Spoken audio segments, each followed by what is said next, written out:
Dating can be tough, and dating a parent comes with extra complications.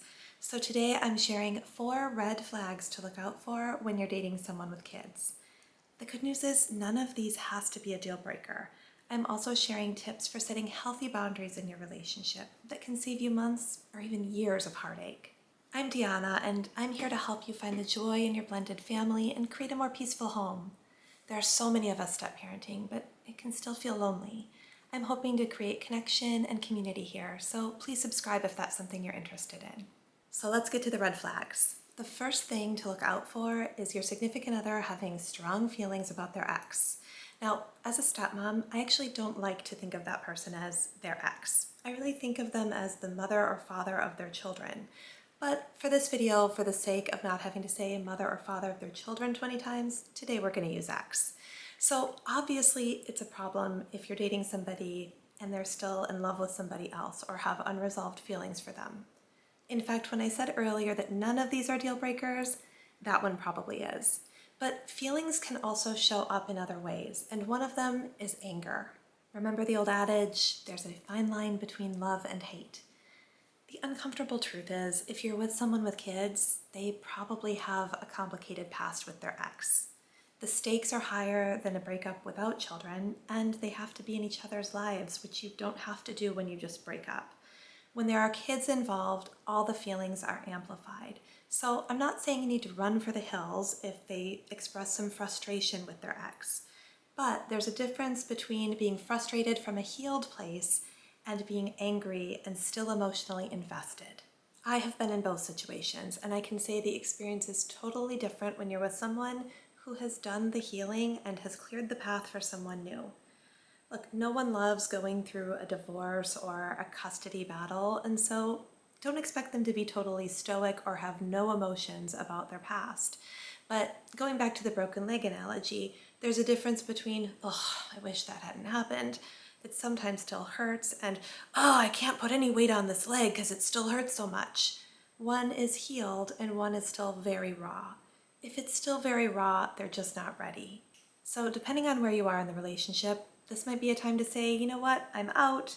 This person clearly has not healed from their past relationship and just isn't ready, and that's okay. But I do think there are also situations where maybe there can be work to be done, maybe there is hope for the relationship, but the only way out is through. So there are times when it might be appropriate for you to communicate and draw some healthy boundaries around your involvement in talking about their ex. It's just messy for them to be processing their feelings about their ex with you, their new love interest, or maybe even later down the road, their partner. I do think this kind of anger can pop up at different times in a relationship. Sometimes there are layers to our healing, and someone may meet somebody and feel totally ready, and then things come up that sort of reopen those wounds. So this is something that we can kind of keep on the lookout for throughout a relationship. You may be a confidant, but you are not their therapist. It is not your job to help them process all their feelings about their ex, particularly because if you do become a step-parent, that is the mother or father of their children. That is somebody who is likely to be in your life as well, and you're going to have to be able to interact with that person on a regular basis without having big feelings about it yourself. I think one of the many challenges that moms and stepmoms or dads and stepdads have to face is inherently the step person is going to feel protective of their partner, and they're going to see the ex as the person who hurt their partner. The parent is going to see the step as somebody new who's coming into their kid's life and feel protective of the kid. So we're already up against this uphill battle where the step is protective of the spouse and the parent is protective of the kid, and they're both seeing each other as other. That dynamic is hard enough without adding fuel to the fire by being a step-parent holding space for your partner, processing big emotions about their ex. All that does is heighten the tension and create division. So your partner needs somebody that they can talk to about their feelings about their ex that is not you. Be it a friend, a therapist, a family member, it doesn't matter, just not you. You can lovingly communicate this and emphasize that you want to protect the relationship and you want to be able to focus on building something together. You're interested in the kids and what is relevant information having to do with them, but you're not interested in being the dumping person for all the big feelings about the ex. And then, like I said, just pay attention. If those feelings are bubbling up frequently and in a very charged way, that's an indication that this person just isn't ready. Okay, so the first red flag is big feelings about the ex. The next one is compartmentalizing their life. Now, this one I also have some direct experience with, and I can tell you it is not a fun time. You don't want to be with somebody who keeps you on the outside of their life. Even if you feel like you're on a little pedestal and they're trying to protect you, you want to be fully integrated to the life of the person you're with. Compartmentalizing can show up in a variety of ways, some of which are deal breakers and some can be worked through. But the thing to remember is they're all ways of avoiding real intimacy and keeping you at arm's length and keeping you a little bit on the outside. And that doesn't feel great. The nature of being a step parent makes you already feel a little bit on the outside, so you really need to be with a partner who makes you feel totally included. Again, I've got experience with both, and I can tell you it is night and day. It feels so good to be with somebody who wanted me to be part of his life from the very beginning, all in, all the way. So under the umbrella of compartmentalization, the first big bad red flag that is a deal breaker is lack of transparency about the status of the divorce. Look, divorces can take years sometimes. They can be very complicated, and people even sometimes do something called nesting, where they share a home that the kids live in and the parents take turns being in it. It can be hard to know for sure if someone is divorced or not. They need to tell you the truth. If they're not telling you, or if they're misleading you, or if they're being dodgy about it, those are big old red flags and they are deal breakers. Unfortunately, there are married people who are willing to mislead single people, whether they're looking for an out or an escape. It doesn't really matter. It's not fun for you. So if you're with somebody who's not willing to be upfront about their marital status, that is a big old run for the hills red flag. Now, that being said, people do sometimes start dating when they are separated, but the divorce isn't final. And that doesn't have to be a deal breaker as long as everyone is being really clear and really upfront about the status. That was actually the case for my husband and me. We were introduced by a mutual friend, which helped because somebody could vouch for him. But he and his ex had been separated and living apart, but the divorce wasn't final when we started dating. And he was willing to show me the paperwork and show me exactly where things were in the process, which made me feel a lot safer. So I'm not saying you have to ask for receipts, but look for the signs. It should be pretty clear if somebody is willing or unwilling to be upfront about their marital status. If they're dodgy, get out. And if they're still legally married, but you feel really, really safe in where this is, that may not be a deal breaker. Not being upfront about whether or not they're divorced may seem like a very obvious way of compartmentalizing and keeping you on the outside, but it is something that comes up quite a bit, so it's worth touching on. Compartmentalizing can show up in other ways though, and some of them can be worked through and others maybe not. So the next one I want to touch on is keeping you completely on the outside when it comes to the kids. Not being willing to introduce you to the kids or not wanting to talk to you about the kids. So early on in dating, it's appropriate that you're not meeting the kids. First, you want to figure out what's going on between the two of you, if this is a relationship that's sustainable, and you want to feel pretty committed before you meet the kids, because once you do, that's bringing in a whole other layer, and whether you stay or go is going to impact those children. You're going to need to meet and get to know the kids so you can make an informed decision about whether or not this is a future you want to pursue. You don't want to have invested years into a relationship with somebody only to meet the kids and figure out, wow, this isn't for me, I don't want to sign up for this, or they don't like me, I don't want to be in a family where I'm totally on the outside and they won't accept me at all. Those are things that need to be brought in late enough to give everybody time, but early enough, find that sweet spot when it really makes sense to meet. For us, that was around 6 months. That's not necessarily going to work for everybody, but by about 6 months in, it was pretty clear that we were committed, we were interested in a future together, and it was time for me to meet the kids and kind of get a taste of that, let them get to know me a little bit. So that's when we chose to do it. The timeline will vary and might depend on how long they've been apart, how old the kids are, whether they feel ready to meet a new person. And so when you're dating a parent, I do think it's important not to push that or put any pressure on them for when you meet the kids. That is a parental decision to make. It's not really your choice when that happens. But Pay attention and you'll be able to tell if it's being avoided entirely, if it's off the table, if it's not being talked about as a someday thing, or there aren't some plans being made for when you do meet the kids. That's a big red flag. If there's no intention of you getting to know the kids, how are you supposed to fit into the future? How are you supposed to ever feel like you belong in this family? You may also be in a situation where you have met the kids, but you still feel very much on the outside, like you're with somebody who compartmentalizes their love life versus their family life. And that actually makes some amount of sense. If you're with somebody who's had a failed relationship with kids, that means maybe they got used to that pattern where their relationship, their family life was not really including a romantic relationship. So it might take time to get that back to being part of it. But ultimately, if you're coming in as a step parent, that is what you want. You want to feel like a partner who has a romantic relationship that is the primary relationship in your home, and that you're all in a family together and you are part of that family. Under this category of compartmentalization, if they're keeping you so on the outside of their life that you don't even know if they're actually divorced yet, that is a deal breaker, red flag. If things are going well, but you haven't been introduced to the kids yet, that is probably a matter of timing. It may require some patience on your part so that they can wait until the kids are ready for such a big step.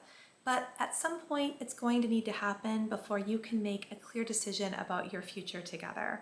And finally, if you have met the kids, but you still feel really on the outside, that's most likely going to be an ongoing thing. This person that you're with has gotten used to keeping their love life and their family life separate and is going to have to learn how to integrate them. These are conversations you can have together, and you'll hopefully be able to move through it and get to the other side. That integration of you as a couple and the kids doesn't mean that you will now be one big happy family and do everything together all the time. In fact, as a step, I frequently step away, and I think it's important for the kids to have some one-on-one time with their dad. That would be true in a first family too. So when you get that foundation really solid and you feel secure and you feel included and you are part of this family, you find it's actually very nice to just step away and give them space and let them have time just together. But if you're feeling insecure about that, if you have anxiety around whether or not you're ever going to be included or belong, it's much harder to do that. Don't be afraid to voice your concerns with your significant other or share ideas for how you'd like to connect with the kids. Now remember, there is a difference between, hey, I'm feeling a little on the outside and I'd really like to prioritize me getting to know the kids and being a little bit more involved in their lives, maybe us all hanging out together more often, and making demands or ultimatums. One is going to help your relationship, the other makes you the red flag. When you're dating a parent, just be sensitive to the fact that they're also considering their kids' feelings, and you want to be with somebody who is prioritizing how their kids feel about this. They can't read your mind, so be communicative and it will become clear if there's room for you in this family. While that second red flag is keeping you so on the outside that you don't have much of a relationship with the kids, the third red flag I want to discuss today is actually the other side of the spectrum, and that is relying on you for childcare. Now, I've actually been a nanny, and I loved being a nanny. I'm still in touch with and friends with the families I worked for.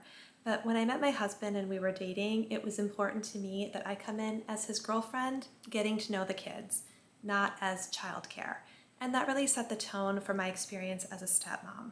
As a stepmom, you will very likely take on many responsibilities that resemble a parent's or a nanny's, and that's okay if you're up for it. The important distinction is that you're there to add to it, not to replace your partner as the primary parent. This is a recipe for disaster and burnout if you feel like you started out as the girlfriend and now you are unpaid childcare. It can also be damaging to your relationship with your stepkids because they may start to see you as the person they're spending time with instead of the parent they were looking forward to seeing. Or they may see you as an authority figure, somebody who's coming in, setting new rules and disciplining them, and that is not how you want to start your relationship. The setting and enforcing of rules is a parent's job, and you're not here to relieve them of all their parenting responsibilities. That includes all the behind-the-scenes work like dishes and laundry. Now, the truth is, a lot of stepmoms end up helping out with the kids and around the house, and that is okay. Here, like so many things, consent is key. If you feel like you're being asked to do things that you're not comfortable doing or you're being relied on in a way that feels uncomfortable to you, that is a red flag. If you find yourself in this position, speak up. It's possible that you're being taken advantage of and used as childcare, and that is, of course, a get out now red flag. It's also possible they're not even aware of how much you've taken on or how you feel about it. It's easy to show up a little overeager and want to be helpful and then start to resent it. Don't let that fester and become resentment toward your partner. Just talk to them. Remember, they were a parent before you came into the picture. They are capable of parenting without you. You are not here to take over anybody's job as a parent, and you can figure out how you fit into this family and how you can contribute without being anyone's mommy, including your significant other. Even though you're not here to replace anyone as a parent, you do need to be aligned with your partner on what it means to be a parent, which brings me to the fourth red flag I'm discussing today, and that is having polarizing parenting philosophies. My husband and I don't parent in the exact same way, and we don't even agree on every single thing to do with parenting. But we do have some shared values and principles that have created a solid foundation, and I think that's really key. When you're coming in as a step, you're coming into an existing ecosystem and you're kind of deferring to what's already there. If it is completely opposite of what you saw for a family, that's going to create a lot of problems, especially if you, like we did, decide to have another baby. Now you are a parent raising your kid in a family that has very different values and a very different way of doing things than you would have started out with. I maybe would have been a slightly crunchier mom if I'd married someone who didn't already have kids. Maybe not. Maybe that's just what I imagined and I would have pivoted anyway. But it was clear that any visions I had of Waldorf school and a screen-free childhood were not going to happen in this family. It didn't stop me from buying some silks and wooden toys. But it was more important to me that I was with somebody who listened to his kids and played with his kids. My point is, kids playing video games was not a deal breaker for me, but it might be for someone else. And I can think of plenty of things that would have been for me. I just think it's important to be on the same page when it comes to the big stuff. You don't want to be in a position as a step where you're enforcing rules you don't believe in or parenting in a way that goes against everything you stand for. Maybe one of you leans a little more gentle parenting and the other one more no nonsense. I think that's workable, but it has to be compatible, not at odds with each other. So pay attention while you're dating, and if they're parenting in a way that feels very at odds with how you see yourself parenting, that's a red flag.